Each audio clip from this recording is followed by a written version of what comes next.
Hey guys, I'm back. January Reports. And today we're going to be talking about something very, very interesting that shot out pretty much late last night that everybody's been talking over and the left is going completely batshit insane. And that's what I call hilariousness. Because we all like watching the left completely break down and cry over and saying things that they just don't quite understand, and we're going to go over that. So, here's the big report that happened. Draft ruling shows Supreme Court overturning Roe v. Wade. I think this is really, really good. I will let anybody know that I am a pro-choice person, and normally anybody that says abortion is not a thing, says abortion is okay or whatever, is normally or that are not pro-life are normally people that can easily have their points debunked because they always bring in mostly selfish reasonings rather than any actual typical logical reasoning for it. And this is to where I find this being a problem, mostly just due to the fact that, like,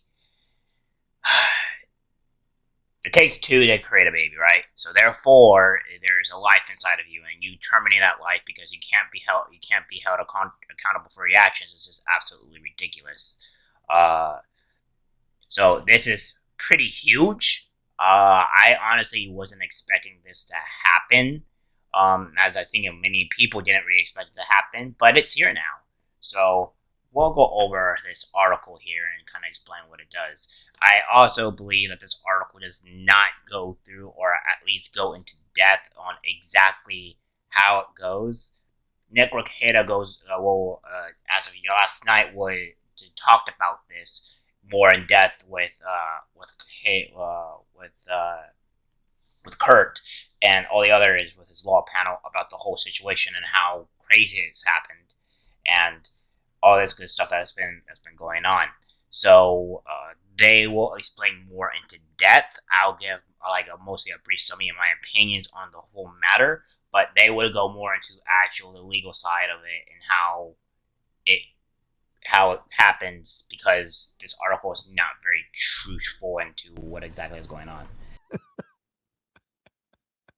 Until the latter part of the 20th century, there was no support in American law for a constitutional right to an abortion. Zero. None. No state constitutional provision had recognized such a right. Until a few years before Roe was handed down, no federal or state court had recognized such a right, nor had any scholarly treaties of which we are aware. And although law review articles are not reticent about advocating new rights, the earliest article proposing a constitutional right to abortion that has come to our attention was published only a few years before Roe. That's pretty spicy language for the Supreme Court. Oh, it's beautiful. It's spicy. It's spicy language for the Supreme Court, man. That paragraph and the other one we read convinces me that Chief Justice Roberts is not in the majority. Chief Justice Roberts would never agree to this bullshit. He would never agree to it. No, it's great because that's a sledgehammer to the other side. Yeah. Your basis for upholding this law is merely that this decision exists. Yeah. There's no prior basis. There's no roots to it. You simply said, well, we don't have any roots. We don't have any soil, but there's a tree there. And since there's a tree there, it must stay. Yeah. And that's been the defense of Roe for the past 2 decades at least, when I've been aware of it. And Alito goes into this by pointing out how there's been plenty of criticism, and he even cites Lawrence Tribe, who's a serious guy on the left, very serious guy on the left, notable guy on the left, by pointing out that even Lawrence Tribe says basically Roe versus Wade is shit. And as I pointed out on my own stream, Ruth Bader Ginsburg said Roe was shit in terms of its legal foundations. So, like, you're hard pressed to find people who will agree with it legally. And, like, you're trying to somehow, I think he does an outstanding job of dismantling Roe in sort of its constitutional formulations and sort of its writing, how Casey does nothing to try to even address the problem.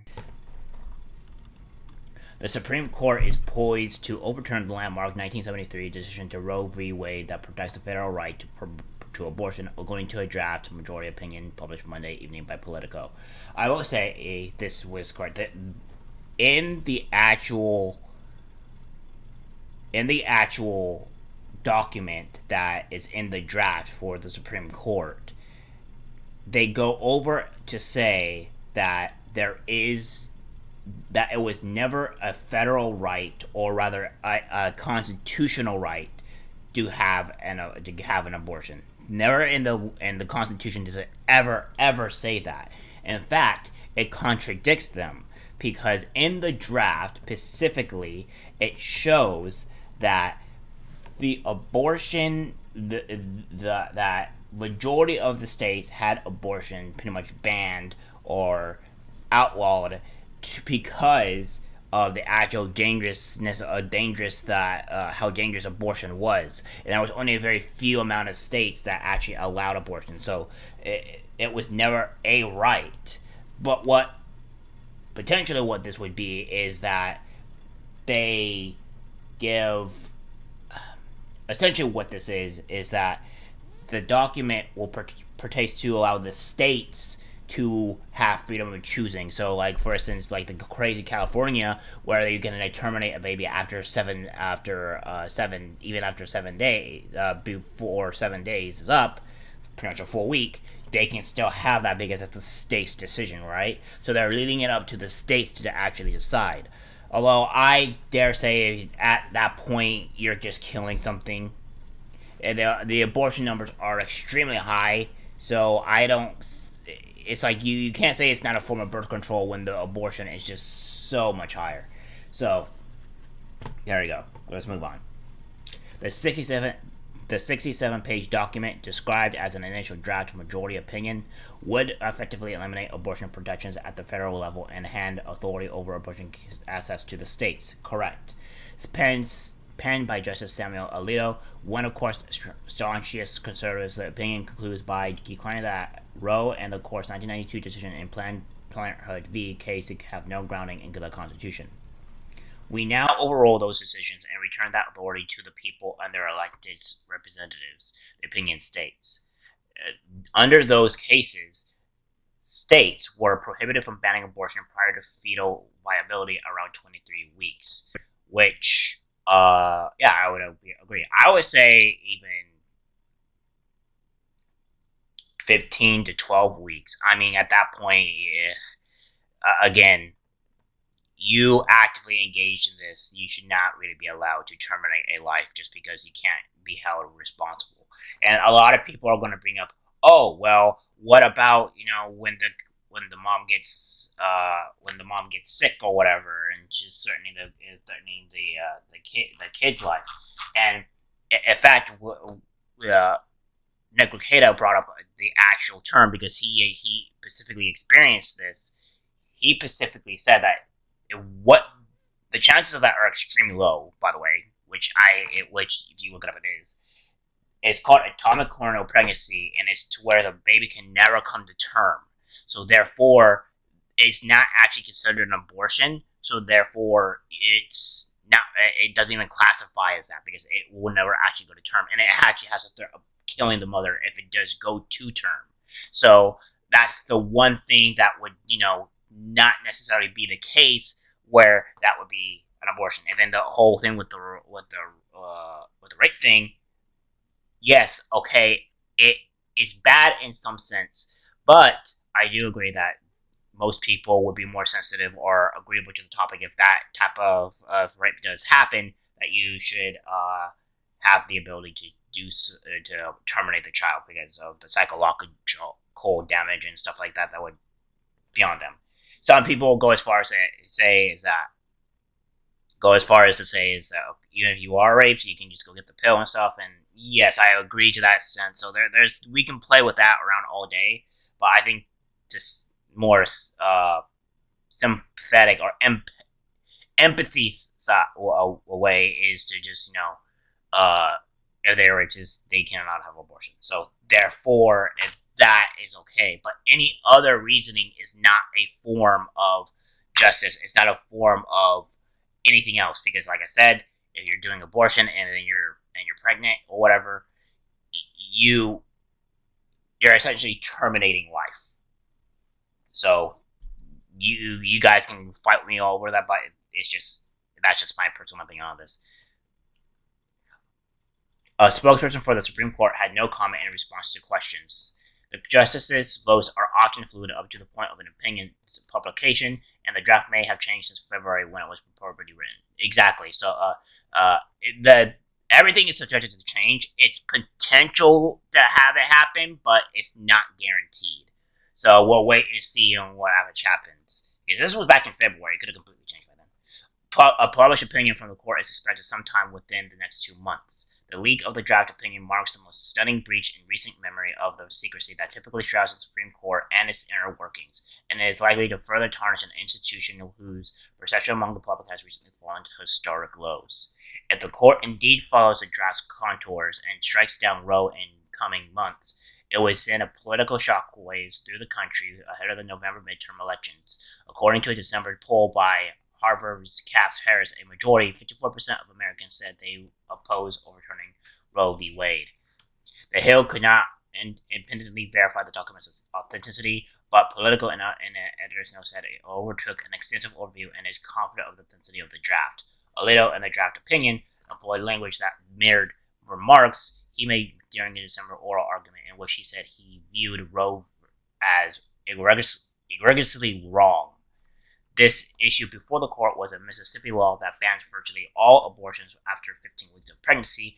Deep red Mississippi in court papers especially asked the justices to use the case as a vehicle to overturn the landmark 1973 decision that first recognized a constitutional right to abortion existing in the 14th Amendment's due process clause, which it was never an actual right to begin with. It was never in the Constitution. Roe was egregiously wrong from the start. Its reasoning was exceptionally weak, and the decision has had damaging consequences. The leader's majority opinion draft states, and from bringing about a national settlement of the abortion issue, Roe and Casey have inflamed debate and deepened the division.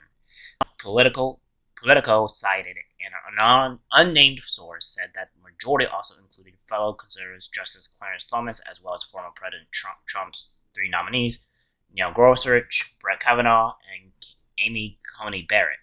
Many Republican officials urged the court to adopt this approach, including a dozen GOP governors who urged the justices in a friend of the court brief to use the Mississippi case to eliminate federal abortion protections and let states regulate the procedure, which I agree it should be just let to the states to deal with it. The 2018 Mississippi law at issue in the case, which has been paused during litigation, is just one of hundreds of abortion measures that state legislatures passed in recent years.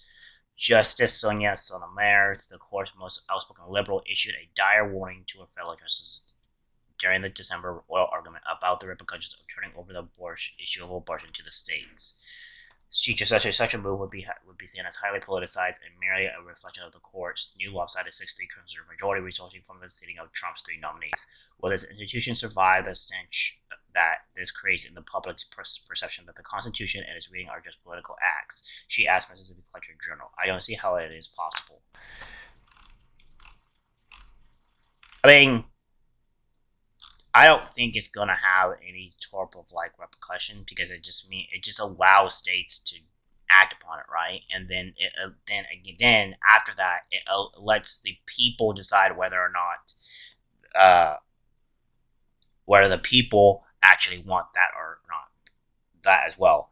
Normally, the people tell the states what they want. The people that represent the state, and the state puts in the laws that represent the people. So the people pretty much say whether they want this or not. And I think, in all honesty, that if this does go through, it would. It says it harms women or whatever. It doesn't really harm women because the women that are going to get abortions are going to get abortions. The women that are not going to get abortions are not going to get abortions. So you can still go and get an abortion. You just might have to go across state or something. But then there might be laws that come in later on that so you can't do that. So it's a rough patch. We don't know exactly what's happening. It's not even completely done or confirmed yet. Except they're going to go completely insane because, the left has to go absolutely insane and shows how evil they are because they just don't mind killing children.